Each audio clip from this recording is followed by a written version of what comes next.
Welcome back, my dear students. In the last class, we have seen something about subnetting basics and then IP version 6 basics, right?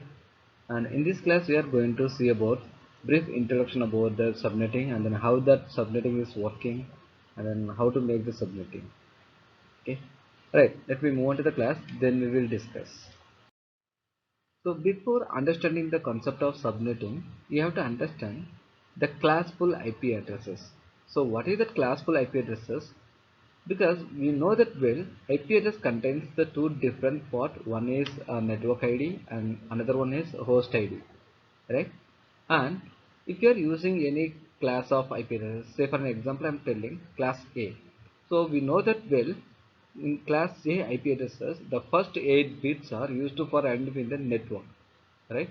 So the next 24 bits are used for identifying the host information, right?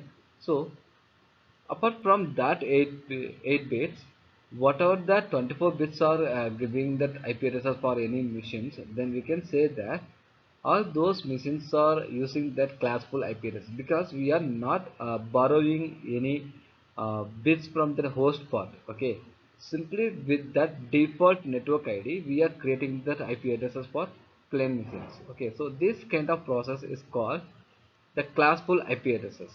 Okay, and we are not going to divide that network into some other modules also. Simply we are taking one class of IP addresses and then we are using the host port ID to assign the IP addresses of client machines. That's it. So you see here, as we know that the class A contains the 8-bit long of network ID, and then class B contains 16-bit long of network ID, and then class C it is 24-bit long.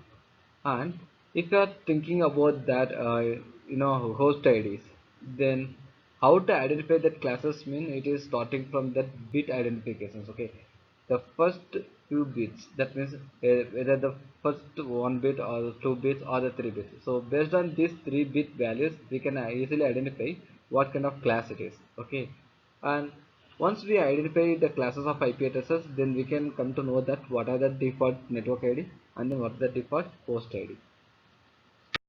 Right.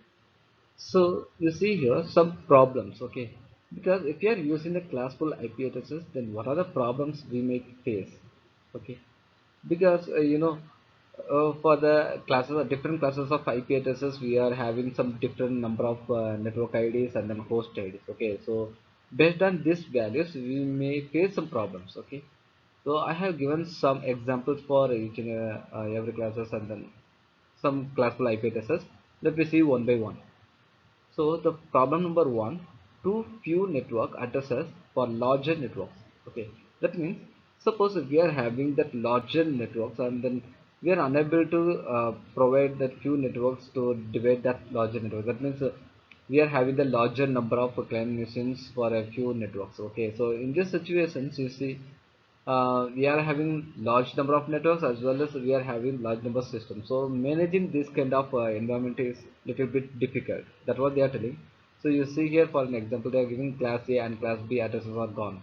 That means class A and class B, we can create larger number of networks, and then the same way we can create, we can add larger number of client machines to the each and every networks of this class A and class B. So here the maintenance of these systems and the networks will be little bit difficult. And then problem number two, two-layer hierarchy is not appropriate for large networks with class A and class B addresses. So the same problem only they are talking again. If you are having that larger networks with the class A and class B addresses, then we know that well each and every network may contain the larger number of systems. For example, for class B it will be, for network we can add 65,000 of 65,000 and then 535 systems. The same way, if you are looking for the class A IP addresses, then by using these classes of class A IP addresses we can add a million or billions of system with single network. Okay, so if you're going for this kind of networks and then connectivity method, then maintaining that all the systems will be little bit difficult. That's why the solution for this kind of situation is making the subnetting, because the larger network will be divided into some little groups and then we can manage each and every group separately. So if you're making the subnetting, then the traffic also we can control. So that's why they are telling the subnetting is the solution for this kind of problems. And problem three, uh, inflexible. So what they are telling, this inflexible means assuming a company requires 2000 addresses. That means there are 2000 systems. So what will happen here? We are having the three different classes of IP addresses: class A, class B, class C, right?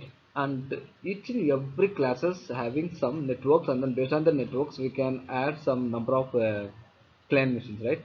So if you're going for class C, then each and every networks of the class C contains only 254 systems. But here we are using the 2000 addresses, but in the class C we can use only 254. So it is very small to use in that particular company. Okay, so we cannot use a class C. And if you're going for class A and class B, then what will happen?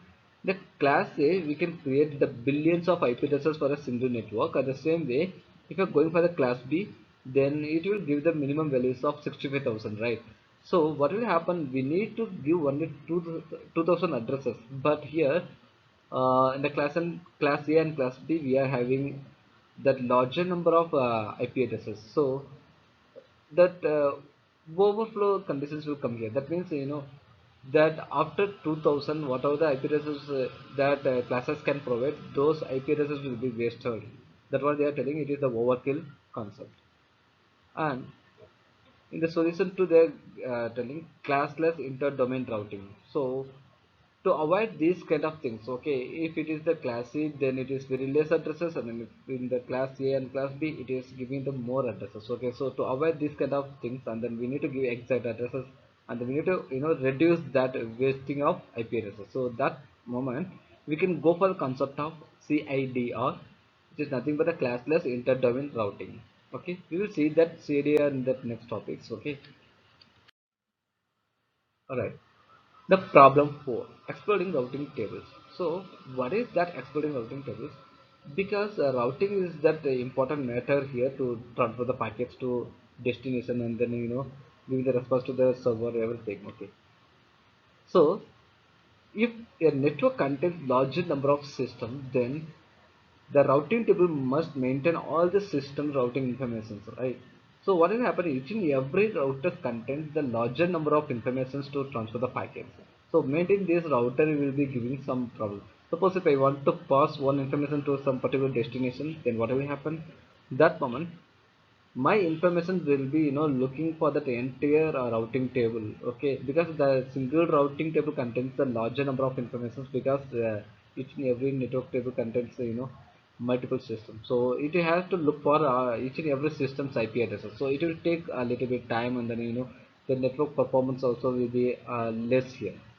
So what will happen here, it will take delay. Okay, actually, so to avoid this problem, again we need to fall onto that solution of CIDR only, because here we are making the subgroups. Okay, so each and every subgroup will maintain the table. Okay, so instead of maintaining all the systems informations in a single routing table, we are splitting that into some subgroups, and then that groups will maintain another group information. Okay, so simply the packet will be diverted into some subgroups. There it will search for that information. Okay, instead of searching that particular system information in the single table, which will forward the packet into some other subgroup tables. So here we can avoid that delay. And the problem number 5, the internet is going to outgrow the 32-bit addresses. So that means, I told you right, by using IP version 4, we can create only few millions of IP addresses, but which is not enough to give the IP addresses to our systems and the websites or some devices also. So the rapid increasing of electronic devices and communication devices, we need to get many addresses, okay, IP addresses. So for that purpose only, we are going for that extension of IP version 4, that means IP version 6, because here we are using 128 bits of information. So by using this 128 bits of information, we can create the trillions of IP addresses. So easily we can assign the unique ID for each and every devices, and then some websites also. Actually, in that IoT concept, so the Internet of Things. So recently, it is developing in our all over world, and every devices are able to communicating with that internet, and then they are passing the information, receiving that information from that cloud server and then some other distributed server, whatever it is, but still they are looking for some IP addresses to make the communication. So for that kind of thing on the environment, we need to give more IP addresses, so that will be satisfied with the concept of IP version 6. Right. And then subnetting. So what is the problem with the subnetting here? Okay. We are not having a problem with the subnetting, but why the subnetting is comes into this picture? That means we know that each and every classes of IP addresses using the class full, right? So if it is using a class full IP addresses, then the single network need to access the multiple systems, large number of systems. So to access the large number of systems in the single network may give some problems, like delay or performance degradations, or some packet losses, or identifying the systems, like something. Okay, so to avoid this kind of things, we need to go for the CADR concept. That means that classless inter-domain routing. So what is the classless inter-domain routing means? We need to create some subgroup of that larger network, and in that, by using some subnet mask value, we can identify the network group and then we can pass that information. So, okay, that's why they are telling. Suppose the organization have multiple networks which are independently managed, means at that moment that subnet group will be launched in that organization, and then usually we can manage the subnet. Okay, that what they are telling. You see in this diagram they are telling university network, and then engineering school, media school, and then library. So if you're considering that university, then it contains large number of systems in all the departments. But if I want to manage each and every department separately, means at that moment I have to make a subgroup of each and every department. Okay, now what will happen? Suppose that university contains the 2000 systems, and then from that 2000 system, 500 systems are allocating to the engineering school, and then 1000 to media school, and then 500 to library. So now you see, uh, I don't want to worry about managing this 2000 system, because all the systems are given to some other separate department, and then which is managed by those departments only. Now easily I can control all these three departments with one server. Okay, because that server managed in three different subnet. Okay, sub network groups. Okay, it is not maintaining all the system, it is maintaining the subnet group. That subnet group will maintain the attached system, that is the client machines. Okay, right. And then subnet mask, right? I know that well. These classes are having some network and then host IDs, but still, where I can get the subnet mask? Okay, so each and every IP addresses contains the network host and then a network ID and then host ID, right? So here they are giving their example for class B. So in the class B, first 16-bit values are used for network, and the next 16 bits are used for host. Okay, so if you want to extend that network by for forming that subnet, okay, group, then what I have to do, I need to access some subnet mask value. Okay, the subnet number I need to access. Okay, so how can I get the subnet means, I need to borrow some extra bit from the host ID. Okay, because already we are having the network ID, so we cannot touch that. Because if you keep on touching that network ID, it will only support for that one. Okay, but here we are going to extend that network number. So that moment, I'm just trying to get the subnet mask value. Okay, to extend the particular classes of IP address class networks into some other larger number. Okay, so for that I'm getting the subnet, and you see here we have to fill the value with 1 for getting the subnet. Okay, whatever the number of bits I'm going to borrow from that host, that bit will be assigned with number 1. That's it. Okay, so you see here, first they are giving the class B structure. After that, with the subnetting they are giving, that means the network. After that, the borrowed bit of host, so it will give the subnet value. So that's what they are giving. After that, the subnet mask value. So the subnet mask, we know that well, it is the 255.255. This triple 255 values are assigned for class C kind of IP addresses. But here, why they are giving the third 255 means, it means that it is simply going to access the subnet mask bit value. Okay, so we need to find out the subnet bit mask value. So how can we calculate that subnet bit mask value means, we need to do logical AND operations with this subnet mask value only. That means the third 255 category. Okay, so that subnet mask value and then this subnet mask from the, sorry, actually, yeah, whatever that value we borrowed from the host, that should be you know perform AND operations with the subnet mask value. So after performing the AND operations, we are getting some value. That value is the subnet mask for the particular network. Right. So this is one example diagram you can see for subnet. So you see here, first on the internet. So from that, the router is fetching that information and then it is forwarding to the subnet groups. Okay, there we are having subnet 1, subnet 2, subnet 3, and the subnet 4. So four different subnet groups we are having, and you see the subnet group IP addresses. First one is 128.49.0, and then subnet 2 contains 128.49.3, and subnet 3 contains 128.49.1, and then subnet 4 contains 128.49.1.128. But here the subnet is it is formed from the 128.49. Okay, it is that first two octet bits values are used for identifying that network ID.